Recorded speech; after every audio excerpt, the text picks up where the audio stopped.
សម្រាប់មនុស្សភាគច្រើននៅពេលដែលឮពាក្យថាសាសនាពួកគេនឹងនឹកឃើញដល់ទីកន្លែងដ៏ស្ងប់ស្ងាត់ការអធិស្ឋានឬក៏ជាការធ្វើអំពើល្អជាដើមប៉ុន្តែសម្រាប់មនុស្សមួយក្រុមដែលមានសមាជិក39នាក់នៅអាមេរិកមានសាសនាមួយបាននាំពួកគេទៅធ្វើរឿងដែលគួរឲ្យខ្លាចបំផុតមួយហើយឈានទៅដល់ការបដូរយកជីវិតរបស់ពួកគេដេកស្លាប់ជាជួរនៅក្នុងផ្ទះតែមួយស្លៀកពាក់ខោអាវដូចគ្នាពាក់ស្បែកជើង Nike ដូចគ្នាហើយមុខរបស់ពួកគេទាំងអស់គ្នាត្រូវបានគ្របដោយក្រណាត់ពណ៌ស្វាយគ្រប់គ្នាក៏ប៉ុន្តែអ្វីដែលចម្លែកបំផុតនោះគឺពួកគេទាំងអស់មិនគិតថាពួកគេកំពុងសម្លាប់ខ្លួននោះទេតែពួកគេជឿថានៅពីក្រោយផ្កាយដុះកន្ទុយមួយមានយានអវកាសកំពុងរងចាំយកពួកគេទៅកាន់ពិភពថ្មីហើយនេះគឺជាច្រកឋានសួគ៌ដែលកើតមានដោយក្រុមសាសនាអាថ៌កំបាំងដែលបានបង្កើតករណី mass suicide ការសម្លាប់ខ្លួនជាក្រុមដ៏រន្ធត់បំផុតមួយក្នុងប្រវត្តិសាស្ត្រអាមេរិកបរិសុទ្ធសាមញ្ញដែលបន្តិចម្ដងក្លាយជាមេក្រុមសាសនាដ៏គួរឲ្យខ្លាចមួយរូប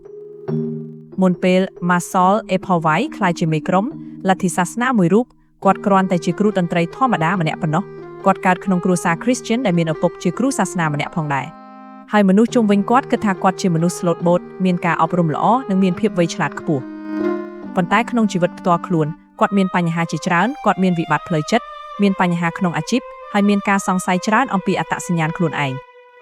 មានពេលមួយគាត់បាត់បង់ការងារដែលធ្វើឲ្យគាត់គិតថាជីវិតរបស់គាត់ដូចជាកំពុងរលំទាំងស្រុងអញ្ចឹងដែរហើយនៅពេលមនុស្សម្នាក់កំពុងបាត់បង់ទិសដៅក្នុងជីវិតពេលខ្លះពួកគេអាចចាប់ផ្ដើមជឿលើអ្វីដែលចម្លែកខ្លាំងបន្ទាប់មកគាត់បានជួបនារីម្នាក់ឈ្មោះ Bonnie Natal នាងមិនមែនជាគ្រូវិទ្យាសាស្ត្រឬអ្នកជំនាញអវកាសទេនាងគ្រាន់តែជានារីម្នាក់ដែលជឿខ្លាំងលើហោរាសាស្ត្ររឿងរ៉ាវក្រៅភពនិងរឿងអាថ៌កំបាំងជាដើមតែពេលអ្នកទាំងពីរជួបគ្នាវាដូចជាការលាយបញ្ចូលគ្នារវាងមនុស្សពីរនាក់ដែលមានគំនិតចម្លែកពួកគេចាប់ផ្ដើមជឿថាពួកគេមិនមែនជាមនុស្សធម្មតាទេមិនតែប៉ុណ្ណោះពួកគេជឿថាមានអំណាចពីក្រៅភពកំពុងតាក់ទងមកពួកគេដើម្បីរឿងអ្វីមួយយ៉ាងហើយត្រង់នេះហើយរឿងគួរឲ្យខ្លាចក៏បានចាប់ផ្ដើមនៅពេលមនុស្សចាប់ផ្ដើមជឿថាផែនដីជិតរលាយនៅឆ្នាំ1970អាមេរិកពោពេញដោយមនុស្សដែលចាប់អារម្មណ៍លើរឿង UFO និងជីវិតក្រៅភពមានមនុស្សជាច្រើនគិតថារដ្ឋាភិបាលកំពុងលាក់អាថ៌កំបាំងអំពីអេលៀនហើយ Masol Epelweiss ឆ្លៀតយកពេលនោះចាប់ផ្ដើមសកម្មភាពអ្វីមួយយ៉ាងគាត់និង Bonnie ចាប់ផ្ដើមធ្វើសន្ទរកថាជុំវិញប្រទេសពួកគេជួលសាលតូចដាក់ poster ហើយប្រាប់មនុស្សថាផែនដីនេះជិតដល់ថ្ងៃបញ្ចប់ហើយមនុស្សធម្មតាសាមញ្ញនឹងត្រូវបំផ្លាញឲ្យរលាយទាំងអស់ហើយមានតែមនុស្សដែលត្រូវបានគេជ្រើសរើសយកតែប៉ុណ្ណោះដែលអាចឡើងទៅកាន់ទី1ដែលខ្ពស់ជាងមនុស្សបានហើយចម្លែកណាស់មានមនុស្សមួយចំនួនបានចាប់ផ្ដើមជឿពួកគេមិនមែនមនុស្សឆ្កួតទេមានទាំងអ្នករៀនសូត្រខ្ពស់វិស្វករអ្នកមានគ្រួសារនិងមនុស្សដែលធ្លាប់មានអាជីពការងារល្អជាដើមព្រោះតែលទ្ធិសាសនាល្អមិនចាប់ផ្ដើមដោយការគំរាមទេគឺវាចាប់ផ្ដើមដោយការធ្វើឲ្យអ្នកមានអារម្មណ៍ថាអ្នកពិសេស Masol Epelweiss ធ្វើឲ្យសមាជិកមានអារម្មណ៍ថាពួកគេមិនមែនជាមនុស្សធម្មតាទេតែពួកគេគឺជាក្រុមជ្រើសរើសដែលនឹងរួចផុតពីវិនាសកម្មផែនដីការរស់នៅដ៏ចម្លែករបស់ Heaven's Gate ពេលអ្នកចូល Heaven's Gate អ្នកមិនអាចរស់ដូចមនុស្សធម្មតាបានទៀតទេ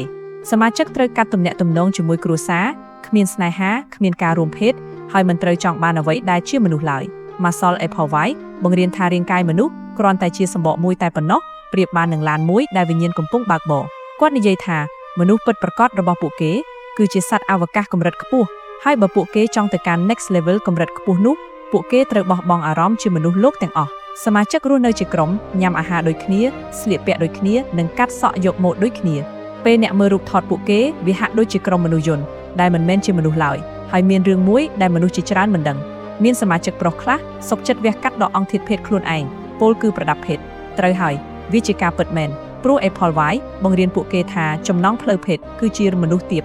ហើយបើពួកគេចង់ក្លាយជាក្រុមដែលមានជីវិតកម្រិតខ្ពស់ពួកគេត្រូវលះបង់វាចោលសាកស្រមៃមើលថាមានមនុស្សម្នាក់អាចគ្រប់គ្រងខួរក្បាលអ្នកដទៃដល់ថ្នាក់ធ្វើឲ្យពួកគេសុខចិត្តធ្វើបែបនេះបានតើគេអស្ចារ្យបែបណាទៅពេលអ៊ីនធឺណិតក្លាយជាឧបករណ៍របស់លទ្ធិសាសនាចូលដល់ទសវត្សរ៍90អ៊ីនធឺណិតកំពុងចាប់ផ្ដើមល្បីហើយ Heaven's Gate ក៏ចាប់ផ្ដើមមានវត្តមាននៅលើអនឡាញដែរនេះជាផ្នែកដែលធ្វើឲ្យរឿងនេះគួរឲ្យខ្លាចខ្លាំងពួកគេមិនមែនជាក្រុមរស់ក្នុងព្រៃឬនៅក្នុងភ្នំទេពួកគេរស់ដូចមនុស្សសម័យថ្មីសមាជិកជាច្រើនមានជំនាញបង្កើត website និងការងារ IT ពួកគេរកលុយដោយបង្កើត website សម្រាប់អតិថិជនពួកគេមាន website ផ្ទាល់ខ្លួនដែលនៅតែមានរហូតដល់សព្វថ្ងៃនេះហើយបើអ្នកចូលទៅមើលវាហាក់ដូចជាគេហទំព័រចាស់ៗធម្មតាមួយ តែពេលអ្នកដឹងថាមនុស្សដែលបង្កើតវាបានស្លាប់អស់ហើយទើបវាធ្វើឲ្យអ្នកមានអារម្មណ៍ថាគួរឲ្យខ្លាចខ្លាំងផ្កាយដុះកន្ទុយដែលធ្វើឲ្យអ្វីៗបញ្ចប់នៅក្នុងឆ្នាំ1997ផ្កាយដុះកន្ទុយ Comet Hale-Bopp បានបង្ហាញខ្លួនលើមេឃវាធំភ្លឺហើយនោះជារឿងដែលល្បីខ្លាំងនាពេលនោះមនុស្សទូទាំងពិភពលោកបាននាំគ្នាមើលវាប៉ុន្តែនៅលើអ៊ីនធឺណិតមានពាក្យចចាមអារ៉ាមមួយកំពុង viral មានគេអះអាងថាមាន UFO មួយកំពុងលាក់ខ្លួននៅពីក្រោយផ្កាយដុះកន្ទុយនោះសម្រាប់មនុស្សធម្មតាវាស្ដាប់ទៅដូចទ្រឹស្ដីបោកឈួតប៉ុន្តែសម្រាប់ក្រុមលទ្ធិសាសនា Heaven's Gate វាជាសញ្ញាមកពីស្ថានសួគ៌ Masol Appleby ប្រាប់សមាជិកថាយានអវកាសនោះមកយកយើងហើយតែមានបញ្ហាគាត់និយាយថាពួកគេមិនអាចយករាងកាយមនុស្សទៅបានទេពួកគេត្រូវចាក់ចេញពីវាសិនហើយនោះគឺវិធីដ៏សមហេតុផលមួយក្នុងការនិយាយថាយើងទាំងអស់គ្នាត្រូវសម្លាប់ខ្លួនក្រុមទាំង39នាក់នឹងយប់ចុងក្រោយដ៏រន្ធត់នាតំបន់ Rancho Santa Fe ដែលជាតំបន់មមាញឹកនៃរដ្ឋ California សមាជិក Heaven's Gate ទាំង39នាក់ចាប់ផ្ដើមត្រៀមខ្លួនពួកគេថតវីដេអូលាចុងក្រោយជុំគ្នាហើយអ្វីដែលគួរឲ្យខ្លាចគឺគ្មានអ្នកណាមើលទៅមានអារម្មណ៍ខិតភ័យទេពួកគេញញឹមហើយនិយាយថា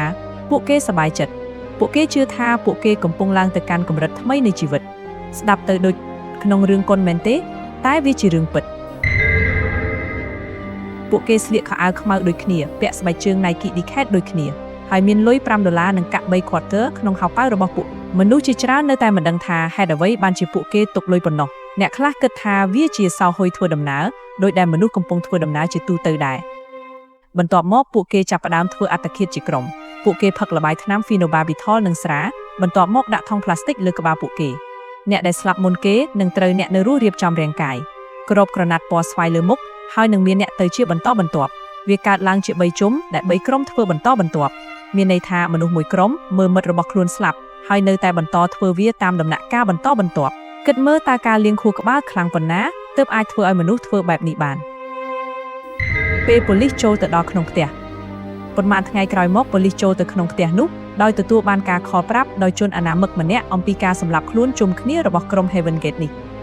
ហើយអ្វីដែលពួកគេឃើញคล้ายជារូបភាពដ៏រន្ធត់បំផុតមួយក្នុងប្រវត្តិសាស្ត្រអាមេរិកសាកសព39នាក់ដែលជាជួរយ៉ាងមានសណ្ដាប់ធ្នាប់វាមើលទៅដូចឈុតឆាកក្នុងកុនរន្ធត់តែអ្វីដែលគួរឲ្យខ្លាចជាងក្នុងកុននោះគឺវាជាការពិត